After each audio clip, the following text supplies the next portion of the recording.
Señores, el debate entre... la conversación, porque además he estado escuchando los comentarios, el congresista Marco Arana está hoy día en el programa y el economista Carlos Anderson. Congresista, buenas noches, bienvenido a Todo se sabe. Buenas noches, Milagros. Un día triste en realidad y con cierta indignación por lo que ha pasado en el Congreso, pero aquí estamos en tu programa. Voy a hacerle las preguntas respectivas. Señor Anderson, ¿cómo está? Tiempo que no lo veo, señor. Muchísimo tiempo, creo que como un par de horas. Sí. Hacemos juntos con Carlos Anderson el programa Conexión en RPP. Todos los días de 6 a 8 tengo que hacer el cherry del programa. Además es un hombre que me enseña todos los días de economía. Primero, antes de hablar de lo del Congreso, sí quiero hacerle la pregunta sobre el hombre que acaba de retirarse del programa, el ministro de Agricultura, que querían interpelarlo, cortarle la cabeza, censurarlo. Bueno, acaba de anunciar que ya sacó a su viceministro. Sí, a ver, está corriendo un pliego interpelatorio, sí, que no sabemos si termina con una censura, espero que no, ¿no? Pero han habido, independientemente de las buenas propuestas que ha traído este ministro, porque las tiene, ¿no?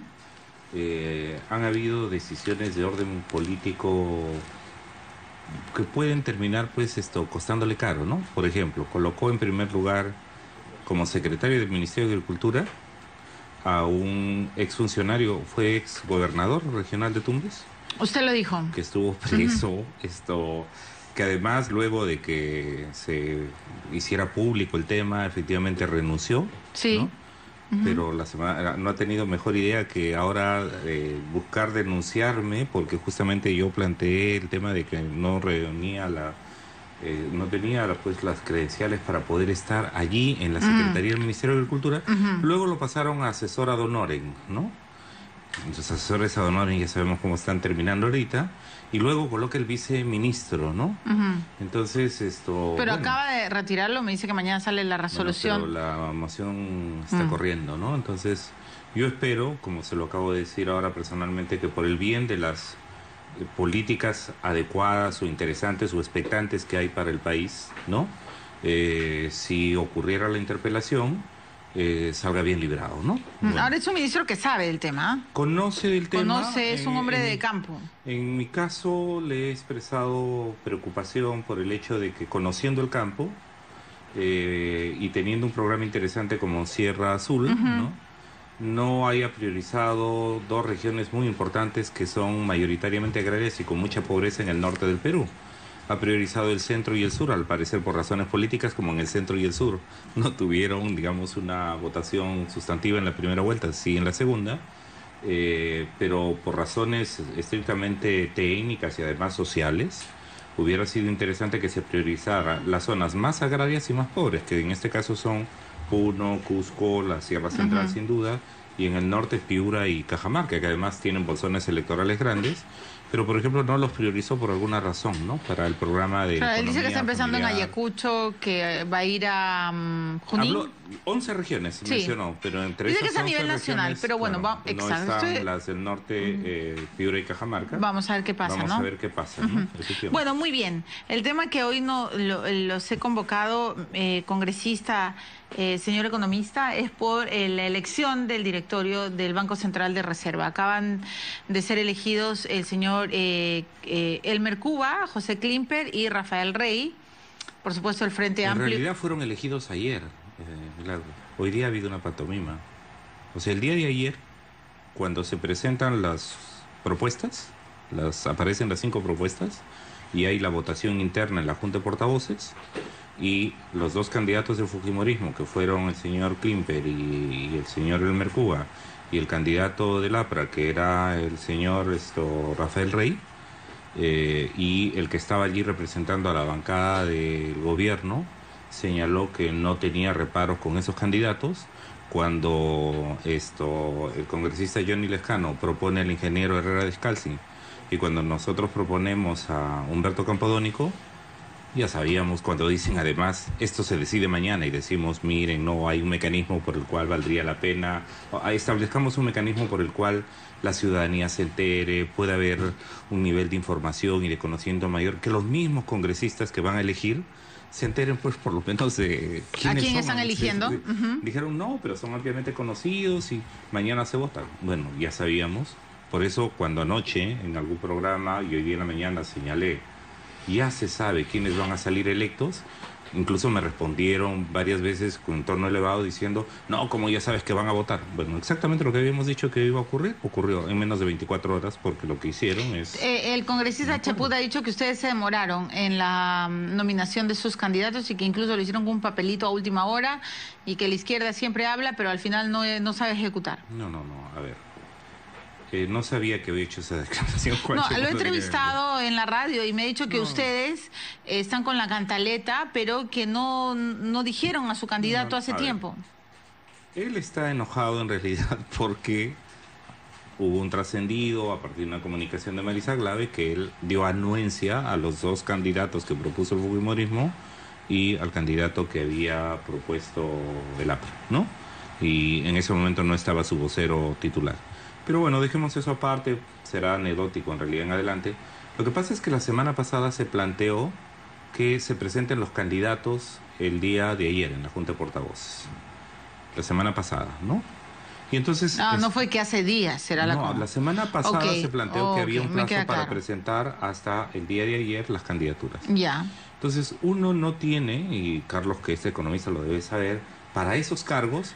No es que tiene pues una multitud de economistas esperando que podrían decir, miren, tenemos cientos de posibles candidatos, sino que hay que evaluar, hay que conversar, hay que ver si quieren aceptar, además por la coyuntura política que se está viviendo y porque además si alguien va a ser propuesto como candidato de una fuerza política que no tiene mayoría, sabe que el riesgo de no salir electo es alto. En realidad va a tener que confiar en sus méritos profesionales y eventualmente en una decisión racional política que tenga que ver o con una calificación meritocrática o con un acuerdo político o ambos, ¿no? Entonces, el que va propuesto por una minoría política tiene que llevar una disponibilidad a ser sacrificado, digamos, ¿no? Muy bien. Entonces eso nos tomó tiempo, ¿no? Ok, quiero saber con amplitud su pensamiento político, pero le quiero dar el paso a Carlos Anderson para que él no se contamine de la apreciación política. La tengo más o menos clara, pero Carlos, quiero saber su opinión como economista. ¿Qué le parece la elección de Klimper, Cuba y Rey? A ver, yo creo que hay que mirarlo desde diferentes perspectivas. Desde el punto de vista eminentemente técnico, alguien como Elmer Cuba pues tiene todas las calidades, es un reconocido macroeconomista, sabe de política monetaria sin ninguna duda. El propio señor Klimper también ha sido anteriormente director del Banco Central de Reserva, creo que es economista o ingeniero. Ingeniero, bueno, es un hombre de negocios, todos estos temas le son bastante naturales, creo yo. En el caso de Rafael Rey, bueno, ha sido ministro de Defensa y ministro de Industria. Eso no necesariamente lo califica para entender toda la complejidad que significa la política monetaria y cambiaria, así que con él tengo muchas más reservas. Pero es una forma de mirarlo. El BCR es una institución de las pocas que existen en el país que ha ganado pues una reputación internacional como por ser un ente eminentemente técnico. Y aquí empieza el problema, porque claro, en el caso de tanto de Elmer Cuba como del señor Klimper, los dos tienen una camiseta naranja clarísima, ¿no es cierto? Entonces empieza una, más o menos, no sé si contaminación es la palabra, pero evidentemente allí ya empieza a tener un sabor así medio político partidario, ¿no? Y esa es una primera tingencia. La segunda, en el caso del señor Klimper, que viene además con problemas de credibilidad política por el tema de los audios. Del audio trucho, y en el caso bamba, como sea. Exacto, y en el caso de Elmer, bueno, él tiene que decidir si va a ser director del Banco Central de Reserva, ¿no? O va a seguir siendo director de Macrocónsul, porque en el Perú, fíjate, yo con mis ojos un poco de peruano extranjero, porque he vivido muchos años fuera, para mí, yo observé con horror cómo en el directorio anterior, ¿no? Había un director que además fungía, bueno, tiene su propia empresa de consultoría económica, ese tipo de conflictos de intereses. Sí, claro, no son posibles en otro tipo de sociedad. Entonces, en el caso de Elmer, ¿no? Que es director, socio de Macroconsult, no puede pues, ser a la vez director del Banco Central. ¿Por qué? Porque claro, en el Banco Central se determina pues la política monetaria, tienes información es información muy sensible. Muy sensible, etcétera. Entonces, que se la podría vender a sus clientes. Claro, yo no quiero decir eso porque yo creo que es una persona muy honorable, pero la mujer de César no solamente tiene que ser honesta, sino también tiene que parecerlo, ¿verdad? Entonces, yo creo que en aras de, por él mismo, ¿no? De preservar su credibilidad, que como le digo, desde el punto de vista técnico es inmaculado, ¿no? Yo creo que va a ser un gran director del Banco Central, pero sí espero que renuncie a ser socio de... Ok, que ha quedado claro. Quiero saber su opinión de los tres personajes. ¿Por qué usted ha dicho que este es un día triste? Triste e indignado, dicho, ¿no? En principio, porque es verdad que el fujimorismo obtuvo una mayoría electoral aplastante, digamos, grande en el Congreso, y nadie pretende desconocer que tienen una mayoría. Pero es importante que cuando uno tiene el poder de una mayoría, la use no solo legalmente, la use legítimamente y que no haga abuso del poder. ¿Qué está pasando porque ahora estamos comenzando a hablar en los próximos días se cumplen los 100 primeros días del gobierno? Pero ¿quién está hablando de los 100 primeros días del Congreso? Y lo que están haciendo son cosas francamente inaceptables. Por ejemplo, modificaron el reglamento interno del Congreso para bajar los requisitos meritocráticos para ser asesores en el Congreso. ¿Y para qué lo hicieron? Para colocar asesores que venían del gobierno de Fujimori en los años 90, además, muchos de los cuales no reúnen los credenciales académicos para ser asesores, pero los rebajaron. Y como estábamos discutiendo otras cosas, o la ciudadanía muchas veces está entretenida en otras cosas, se hizo eso, ¿no? En segundo lugar, ¿no? Vino luego la elección del defensor del pueblo.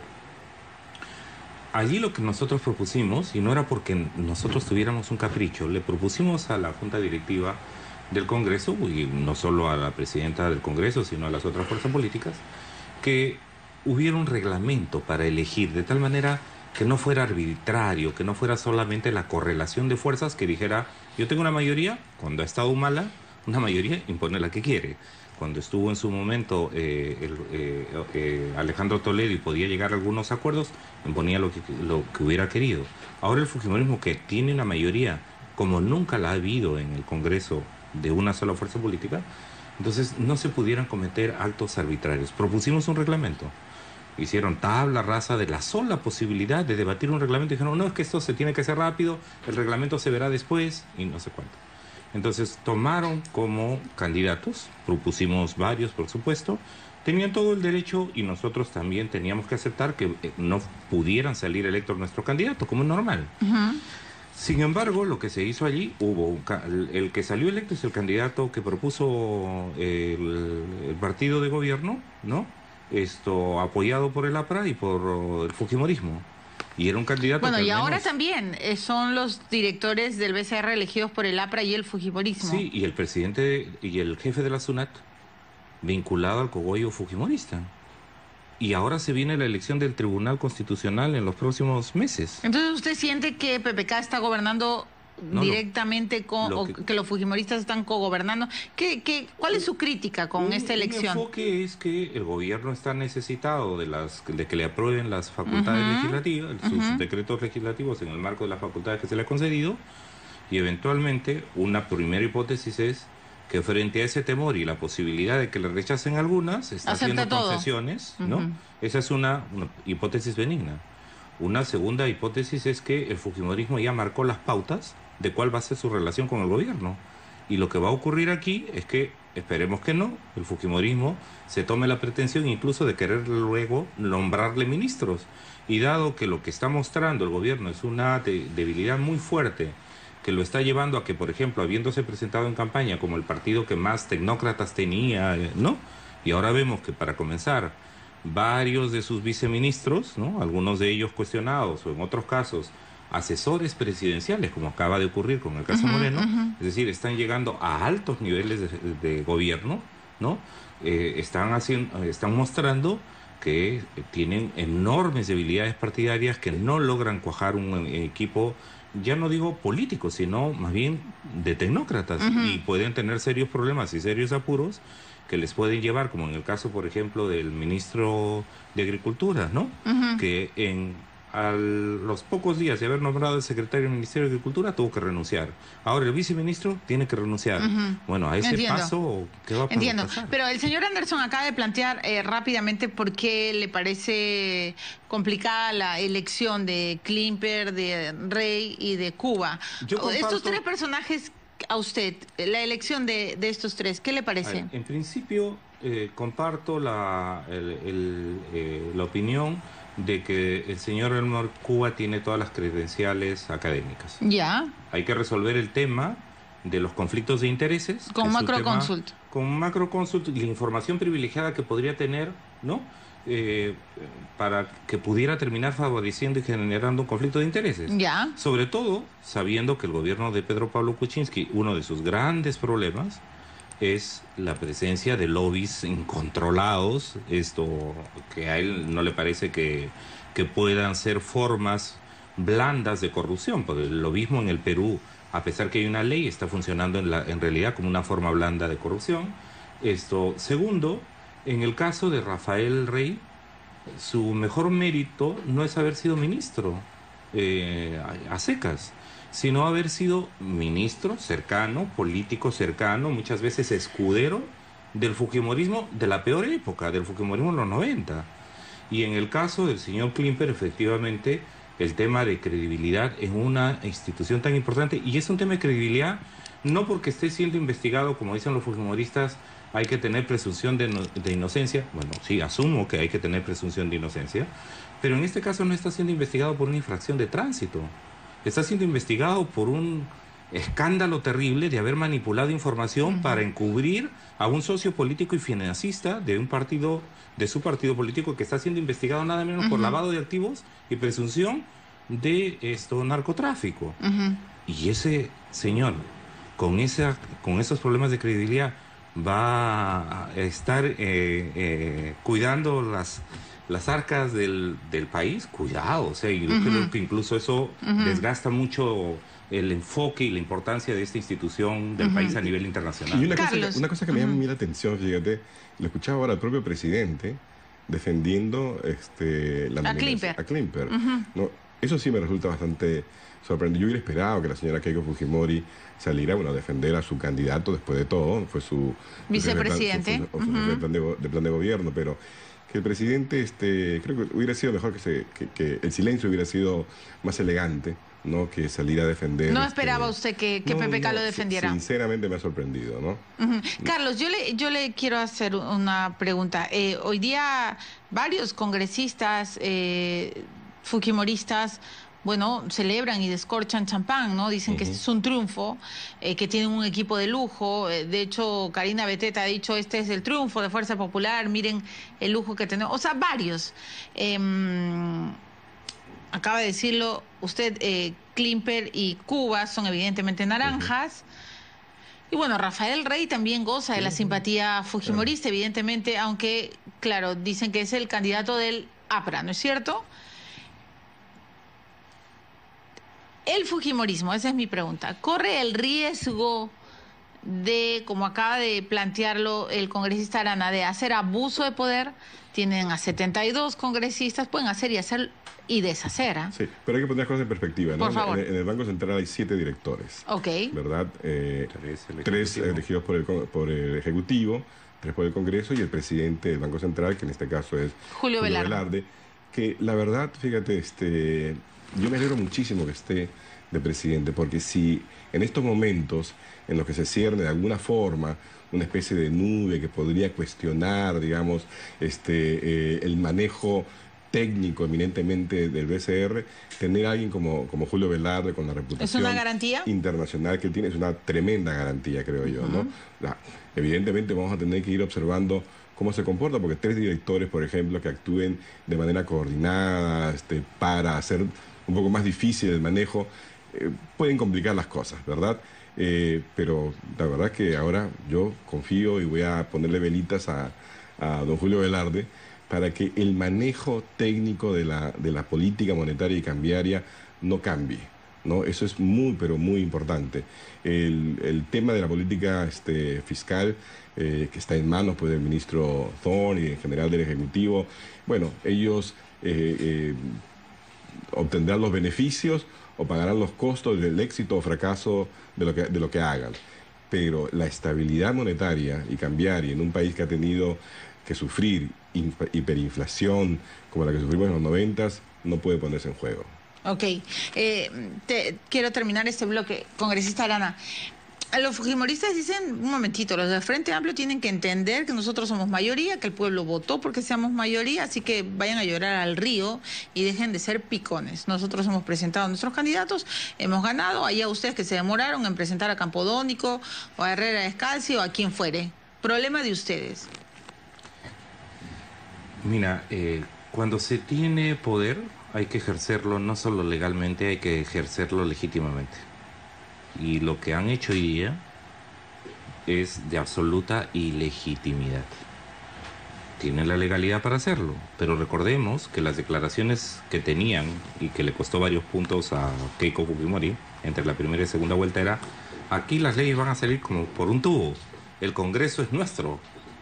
Bueno, están mostrando que efectivamente pueden convertir el Congreso en una tubería de leyes y para atorar o desatorar, o para hacer que el Congreso se parezca no al poder del Estado que representa a todos los peruanos, sino el poder del Estado que le pertenece al partido fujimorista. Y eso, la verdad es que yo creo que es contraproducente. Pero en la práctica le pertenece al partido fujimorista.